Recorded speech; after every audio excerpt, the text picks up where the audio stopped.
In this video, I'm going to share with you a story similar to TK's story where he manifested $84,000 in just a few weeks. This is a duplication to that exact testimonial, but someone that wanted to test the so-called law of percentages and use that to see if he can recreate it. That way, he could definitively know whether imagination creates reality or not. And what he soon finds out is what you imagine or what you're picturing in your mind or what you're doing as you're falling asleep will actually be created into your world. So his skepticism is no longer existent after he tests this thesis. So let's go ahead and jump right into the testimonial, okay? So this man had a sequel to the most interesting duplication of TK's good fortune with the Caliente racetrack and winning $84,000. His first win took care of his immediate financial difficulties, although he wanted more money for future family security. Also, more important to him, he wanted to prove that this had not been an accident. He also reasoned that if his good luck could happen a second time in succession, the so-called law of percentages would give way to prove for him that his imaginal structures were actually producing this miraculous reality. And so he dared to put his imagination to a second test. So what he's saying here is he wants to do this just to prove that imagination creates reality, because the chances of this happening with the law of percentages is that it can't happen exactly like TK's experience. So he wanted to put that to the test. And if it works out the same way, then it gives way to the law of, or so-called law of percentages. And that it would prove to him that imagination does create reality, that you can manipulate your world by using your imagination in this way. So here's where he continues. I wanted a sizable bank account, and this to me meant seeing a large balance on my bank statements. Therefore, in my imagination, I enacted a scene which took me into two banks. In each bank, I would see an appreciative smile meant for me from the bank manager as I walked into his establishment, and I would hear the teller's cordial greeting. I would ask to see my statement. In one bank, I saw a balance of $10,000. In the other bank, I saw a balance of $15,000. All right, so this is his imaginal act. This is what he's doing in his imagination. He's creating a scene where he's going into two separate banks, and he sees the bank manager smiling at him in his imagination, in his imaginal act.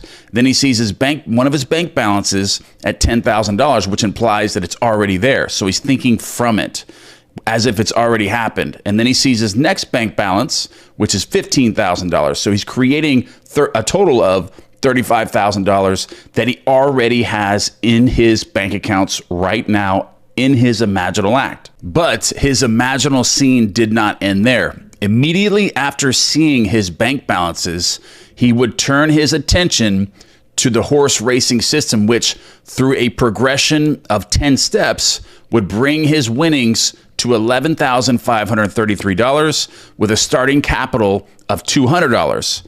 And he said he would divide the winnings into 12 piles on his desk.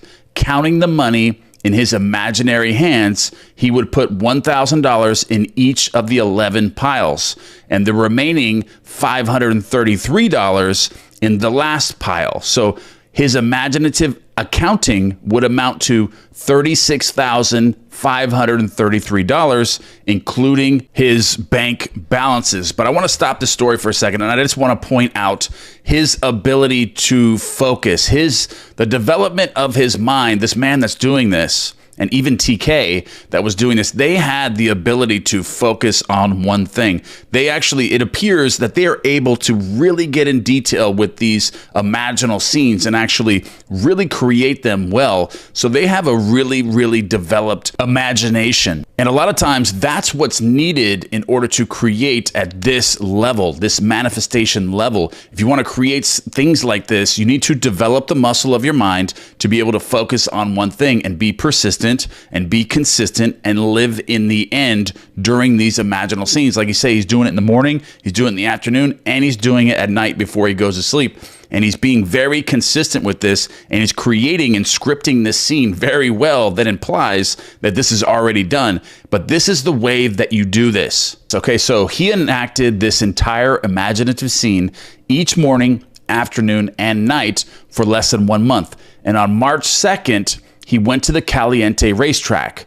He made out tickets, but strangely enough, and not knowing why he did so, he duplicated 6 more tickets exactly like the 6 already made out, but in the 10th selection, he made a mistake and copied 2 tickets twice.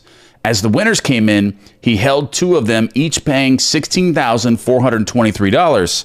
He also had 6 consolation tickets, each paying $656.80. The combined total amounted to $36,788. All right, so his imaginary accounting in his imagination 1 month before this had totaled $36,533. So it's a little bit different, but 2 points of interest that were most profound to him were that by a seeming accident, he had marked 2 winning tickets identically, and also that at the end of the 9th race, which was one of the major winners, the trainer attempted to scratch the horse, but the stewards denied the trainer's request. So once you faithfully imagine the end, there's going to be a lot of things that are going to happen in between that are going to be strange, and they're going to happen by accident, and all these other coincidences that are going to happen. But the 3D world's going to mold your imaginal act to take place, whatever needs to happen. Like in this case, he accidentally copied 2 tickets the same, and then the trainer attempted to scratch the horse, but the stewards denied that request. So all of these things happened and conspired because he was living faithfully in his imaginal act and doing it repetitively, falling asleep with it, impressed the subconscious mind with these things to happen.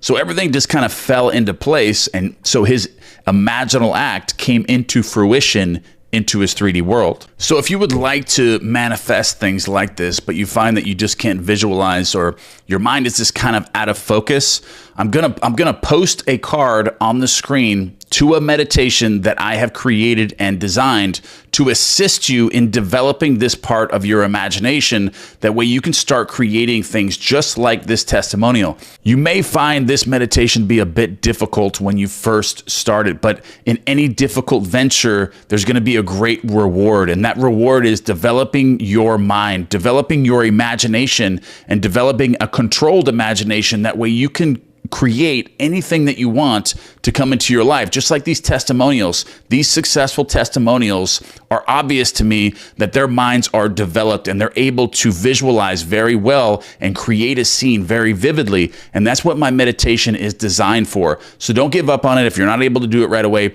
continue, be persistent, and I promise you that you will develop that part of the mind where you will be able to visualize and you will be able to create these scenes in the exact same way. And once you do that, you will find that you will be able to create and manifest anything that you want, and there's nothing too big for you to conquer and to accomplish in your life. So I'm going to post that video on the screen right now. Click on that video, follow my instructions, listen to the story, and then create your imaginal act and fall asleep while doing that. All right, I love you guys, and I'll see you in the next video.